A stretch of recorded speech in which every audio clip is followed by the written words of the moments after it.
Om Swastiastu. Perkenalkan, nama saya Iwan Indralialit Kristiaryawan, nomor absen 18, kelas 9G. Hari ini saya akan berpidato tentang SDM unggul pada era digital. Sebelum saya memulai berpidato, alangkah baiknya saya memanjatkan puja dan puji syukur kehadiran Tuhan Yang Maha Esa atas berkat dan rahmat beliau. Saya bisa berdiri di sini untuk mengucapkan sepatah dua patah kata tentang SDM unggul pada era digital. Di zaman yang semakin berkembang, teknologi merupakan suatu hal yang tidak bisa dipisahkan dari kehidupan manusia. Segala sektor kehidupan manusia menggunakan teknologi, mulai dari anak-anak yang menggunakan teknologi untuk mempermudah pembelajaran mereka, hingga orang dewasa yang menggunakan teknologi untuk mempermudah pekerjaan mereka. Memang tidak bisa dipungkiri lagi, teknologi merupakan bagian dari kehidupan manusia. Produktivitas seseorang akan berkembang pesat apabila dia dibantu oleh teknologi. Namun, apakah dengan dibantu oleh teknologi suatu individu tersebut atau SDM tersebut sudah dapat dikatakan unggul? SDM yang unggul adalah SDM yang memiliki sifat-sifat yaitu ulet atau mau terus mempelajari sesuatu, tekun atau fokus terhadap pekerjaannya, berdedikasi yang tinggi, jujur, dan berinovasi sesuai zaman. SDM seperti inilah yang akan bisa diandalkan oleh daerahnya. Untuk itu, menciptakan suatu SDM tentu memerlukan suatu pelatihan, agar nantinya SDM ini dapat bersaing dan tidak dapat tersisih oleh perkembangan zaman. Untuk itu, pelatihan terhadap suatu SDM itu bisa dilakukan melalui cara-cara sebagai berikut, yaitu pertama, menyesuaikan kebutuhan setiap instansi atau perusahaan terhadap suatu individu atau SDM tersebut melalui cara pendaftaran bagi siapa saja yang berminat dan melakukan seleksi. Kemudian ditentukan berapa jumlah yang dapat ditampung.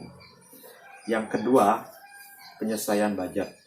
Budget sangat bergantung terhadap persentase keberhasilan suatu pelatihan terhadap suatu SDM atau individu tersebut.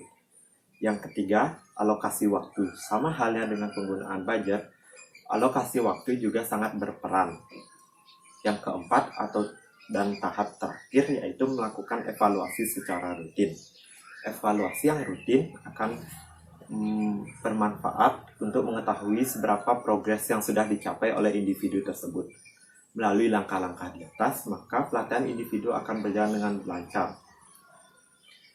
Selain cara-cara di atas, dapat juga menggunakan satu cara lagi, yaitu dengan menggunakan aplikasi. Salah satu contoh yang bisa saya berikan yaitu penggunaan aplikasi Skill Academy dari developer aplikasi Ruang Guru. Dengan menggunakan Skill Academy, maka SDM atau individu tersebut akan mampu mengasah kemampuan mereka dan juga untuk meningkatkan potensi diri.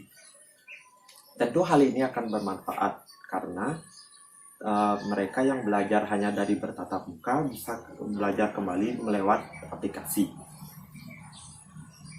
Namun, perlu diingat, meskipun cara-cara di atas sudah dilakukan, namun hambatan selalu datang apabila kita melakukan sesuatu. Melakukan sesuatu tidak akan selalu berjalan dengan lancar. Tentu ada saja hambatan-hambatan.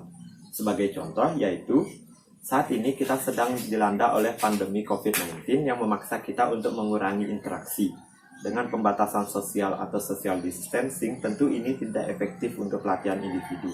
Lalu, bagaimana caranya untuk mengatasi permasalahan tersebut? Jawabannya yaitu dengan memanfaatkan sistem digital. Sistem digital memungkinkan kita untuk melakukan segala sesuatu dengan basis digital. Diperlukan pemahaman dalam hal ini, baik dari individu tersebut maupun pemerintah. Sebagai contoh yaitu yang pertama, menggunakan komputer untuk mengerjakan tugas. Menggunakan komputer selain untuk mempersingkat juga mempermudah kita dalam mengerjakan sesuatu. Yang kedua yaitu penggunaan suatu aplikasi. Contohnya yaitu Google, YouTube, dan lain sebagainya untuk mempermudah kita mencari informasi yang bermanfaat bagi kita. Yang ketiga yaitu penggunaan TV digital daripada TV analog. Dengan pelayanan saluran yang lebih banyak dan gambar yang lebih bagus, tentu hal ini akan mempermudah aktivitas kita sehari-hari. Itulah beberapa contoh dari penggunaan dari sistem digital pada era globalisasi seperti sekarang ini. Berdasarkan dari apa yang saya katakan tadi, hal-hal itu harus diberlakukan juga oleh pemerintah. Pemerintah harus bergerak cepat dalam menggalakkan setiap masyarakatnya agar mampu untuk memanfaatkan teknologi. Teknologi yang saya katakan di sini yaitu teknologi yang bersifat positif. Artinya tidak berdampak negatif seperti menghasilkan keributan atau ketakutan di masyarakat. Pemerintah harus menggalakkan, memberikan edukasi atau pemahaman bagi individu agar nantinya individu-individu atau SDM di Indonesia dapat bersaing dengan SDM lain dari negara lain seperti dari Jepang, Korea, Cina, dan lain sebagainya. Kesimpulan dari pidato saya itu yaitu penguasaan teknologi itu penting bagi semua orang. Melalui penguasaan teknologi itu, kita akan mampu untuk bertahan dalam perkembangan zaman seperti era globalisasi seperti sekarang ini. Individu yang demikian yang akan mampu bertahan dalam arus globalisasi.